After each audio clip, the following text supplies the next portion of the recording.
Assalamualaikum warahmatullahi wabarakatuh. A'udzubillahi minasyaitonirrajim. Bismillahirrahmanirrahim.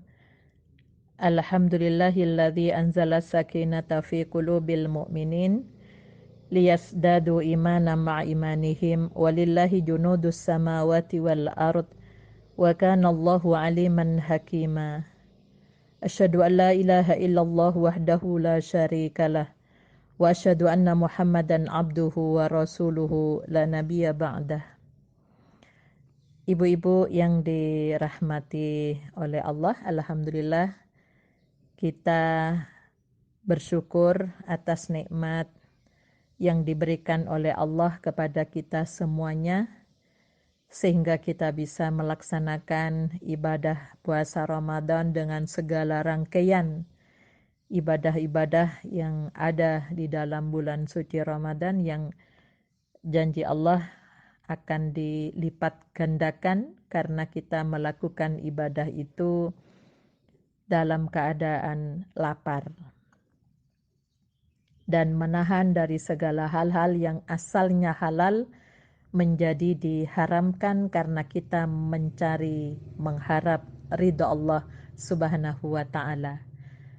Maka dari itu mari kita berhati-hati, kita sebagai perempuan, apa yang masuk, yang nafkah yang diberikan oleh suami atau dari yang lain, kita harus menjaganya.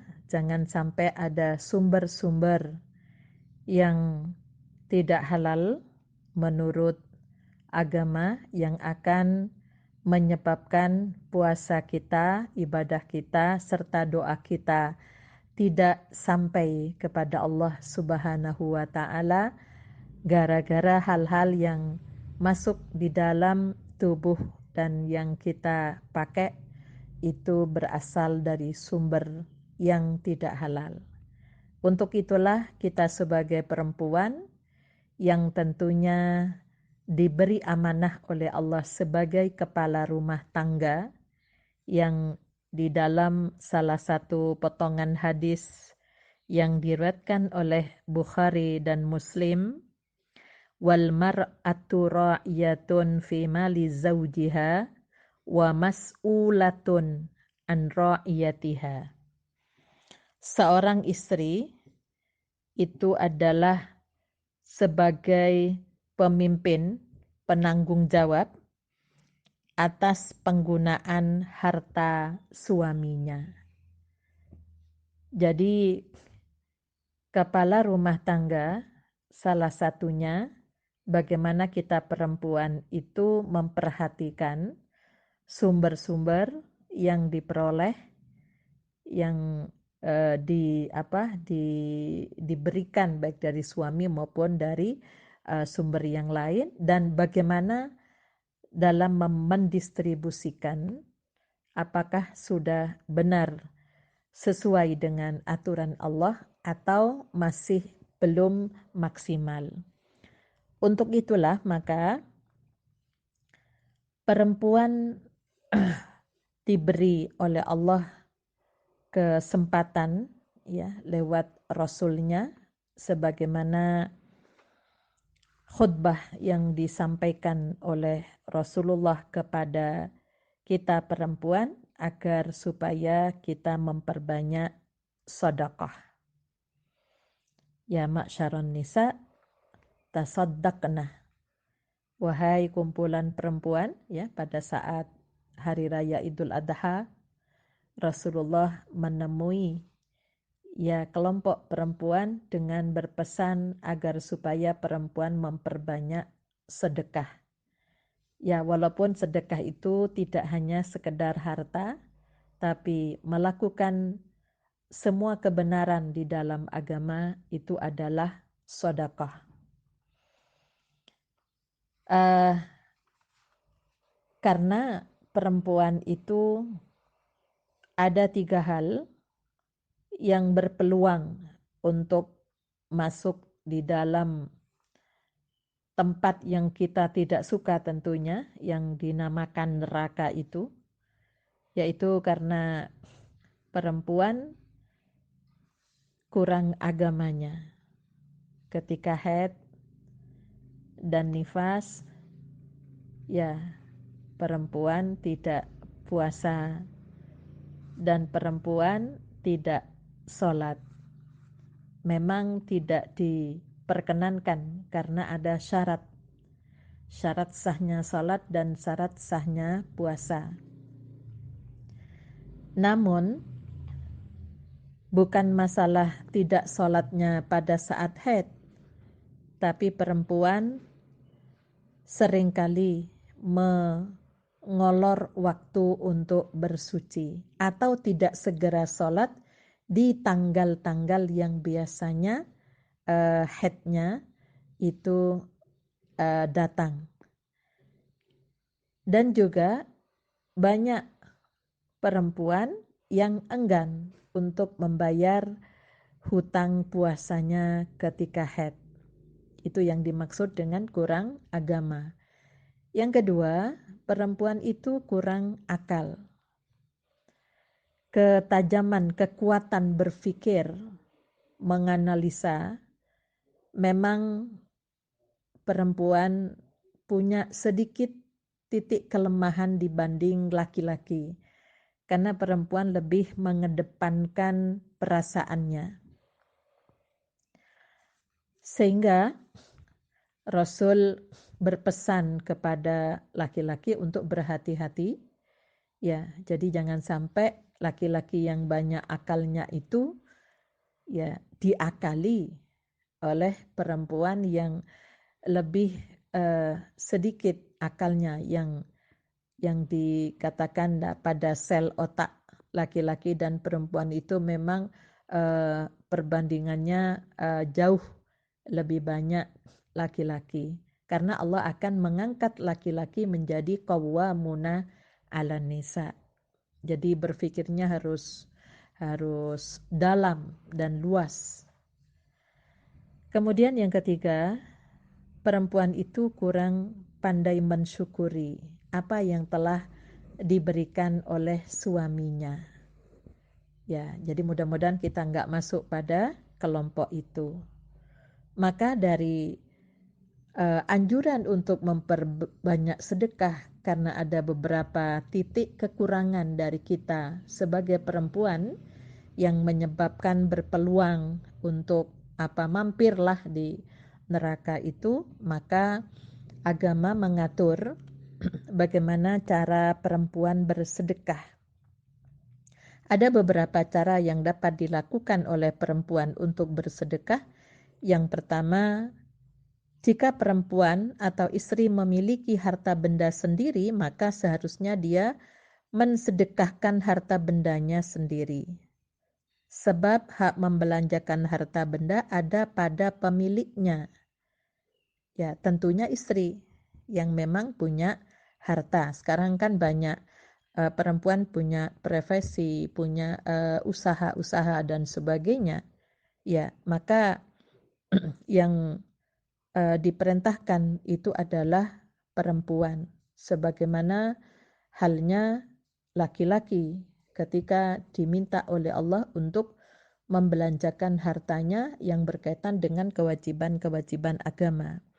Akan tetapi jika perempuan yang hidupnya hanya bergantung pada nafkah dari suaminya, maka tentunya hal ini berbeda dengan istri yang memang juga punya penghasilan atau punya harta, ya dari bisa jadi dari pemberian orang tuanya.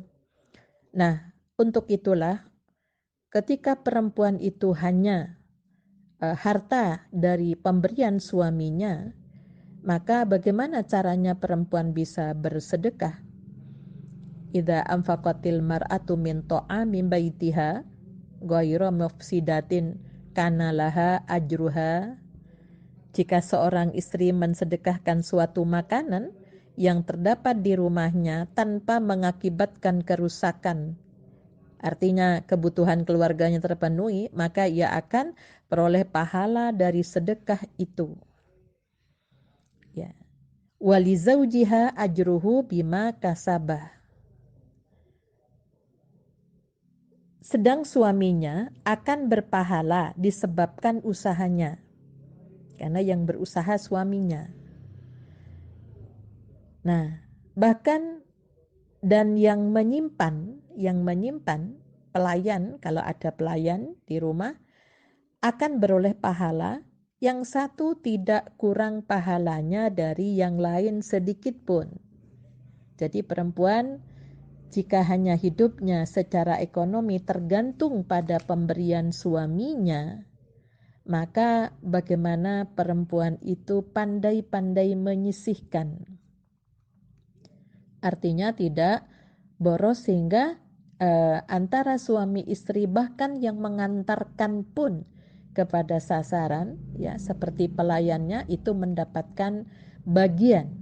Ini yang saya sering sampaikan kepada anak-anak yang ikut saya ketika saya minta tolong untuk mengantarkan, ketika saya minta tolong untuk memasakkan, ya jadi kamu yang masak ini nilainya sama dengan suami yang mencari harta, kemudian saya yang mengelolanya, kemudian kamu masak, kamu juga ikut mengantarkan, maka tidak ada satupun yang dibedakan, asalkan keikhlasannya ya tetap harus menjadi dasar ketika melakukan kebaikan-kebaikan.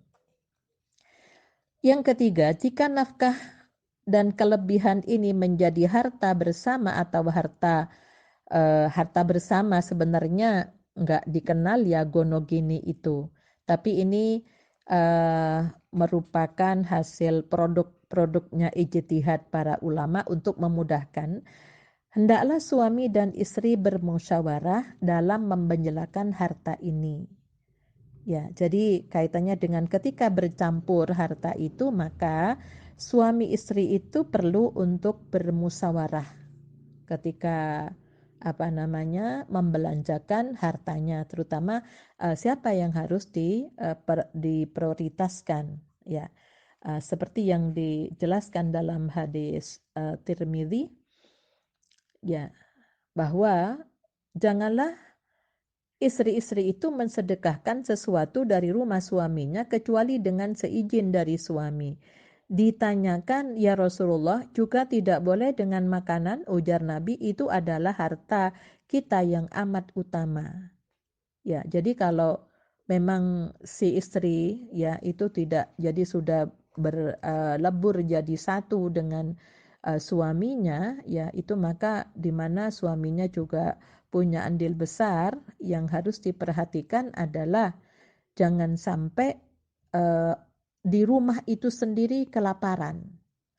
Ya, jadi intinya di situ, maka adanya musyawarah itu menjadi sesuatu yang sangat penting.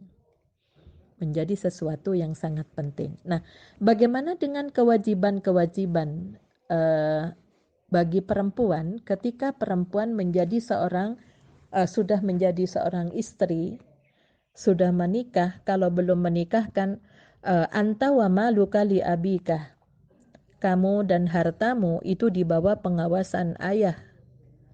Ketika sudah menikah diserahkan kepada suaminya, maka kenapa kok harus izin kepada suami, ini harta-hartaku misalnya?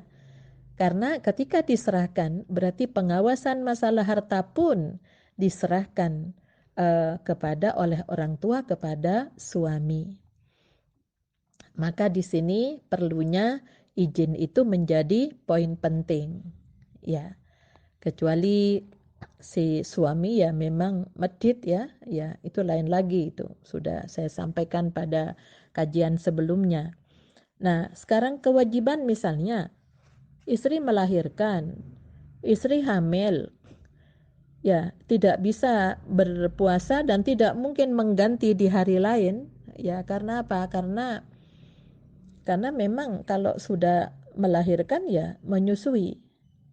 Ya, menyusui bukan nifasnya tapi menyusuinya. Menyusuinya itu ya sempurnanya kan 2 tahun ya. Jadi kapan bisa gantinya?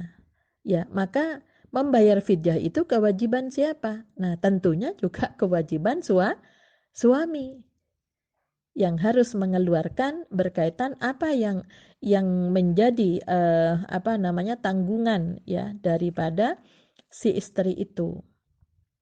Ya, jadi ketika sudah menikah maka ya harus menanggung semua. Jadi jangan sampai suami ya nggak puasa kok kamu kan, ya kenapa kok harus saya yang bayar? Nah, ini banyak kecil-kecil tapi tidak dipahami.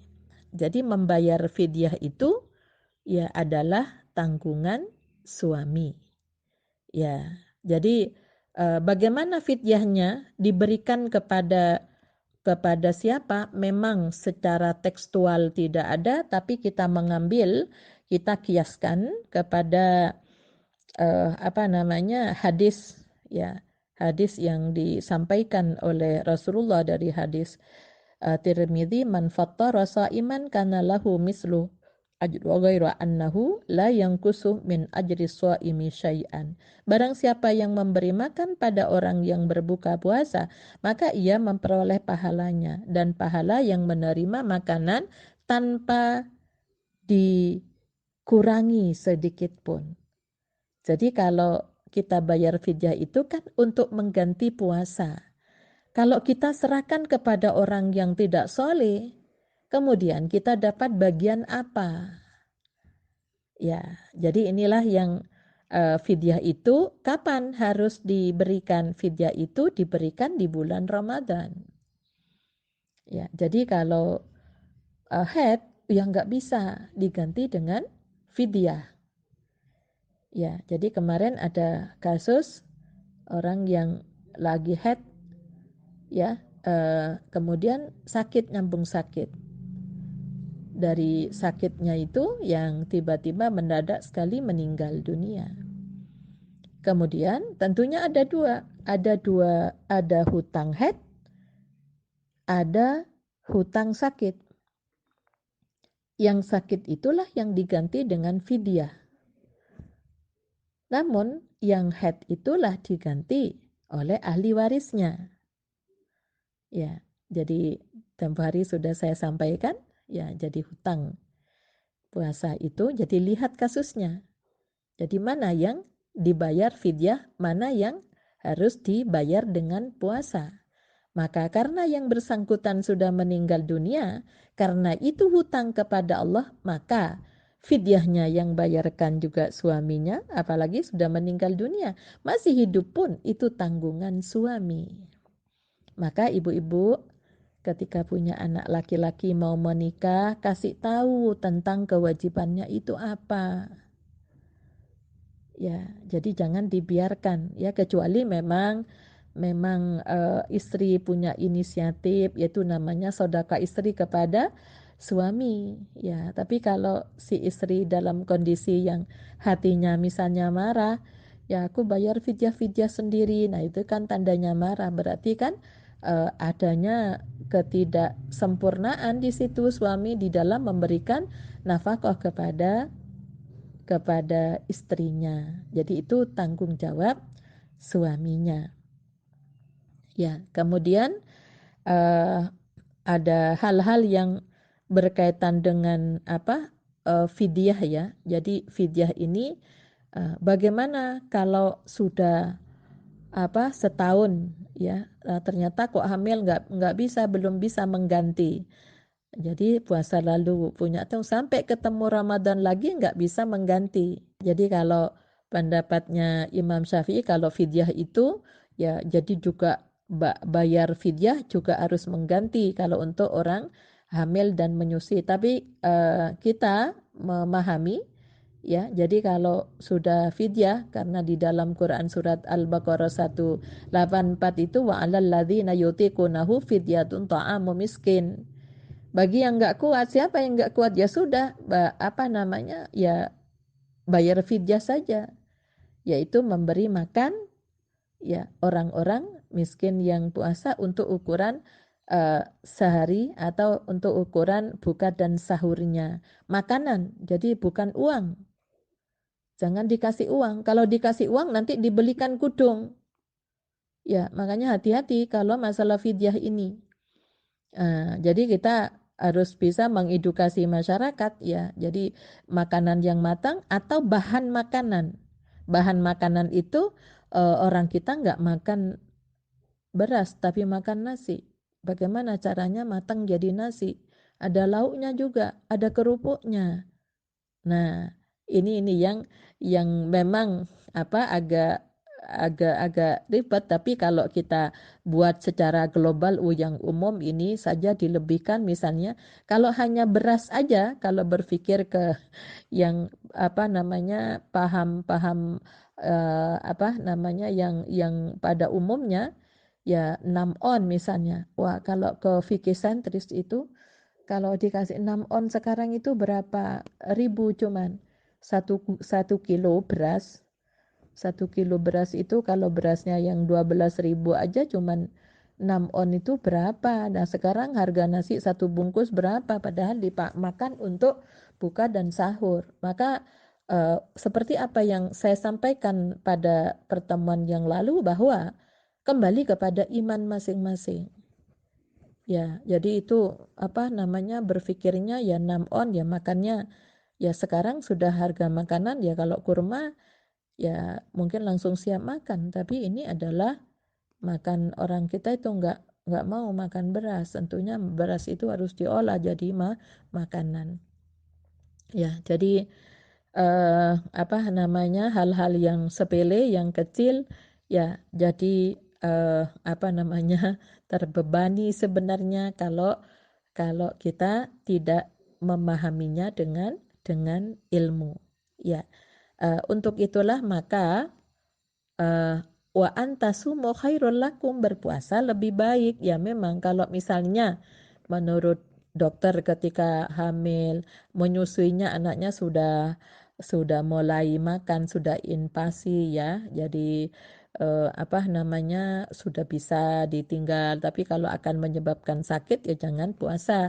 Karena kalau puasa itu memang beda, kalau bayar fidyah itu kan ya kalau orang yang kaya itu mudah, memang berpuasa itu lebih sulit ya, lebih sulit. Nah, ini hal-hal yang bagaimana perempuan itu juga harus tahu mana yang menjadi hutang, termasuk ya beberapa hal yang terkait dengan masalah kafarat, ada zakat, ya itu juga harus dipahami oleh kita sebagai perempuan.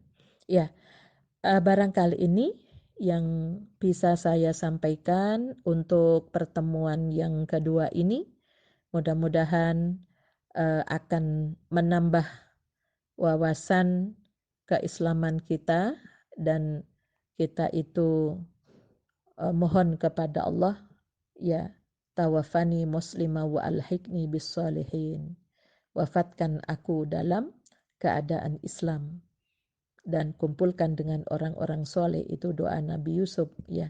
Jadi dalam artian mati dalam keadaan Islam ya, kita dalam keadaan tidak punya tanggungan-tanggungan yang hubungannya dengan sesama manusia, yang itu sebenarnya adalah menjadi tanggungan, itu adalah hak orang lain, kemudian yang kita tidak memberikan. Nah, semua itu nanti akan diminta pertanggungjawaban di hadapan Allah Subhanahu wa taala. Saya akhiri, nasrum minallah wa fathun qarib wa basyiril mu'minin walhamdulillahi rabbil alamin. Assalamualaikum warahmatullahi wabarakatuh.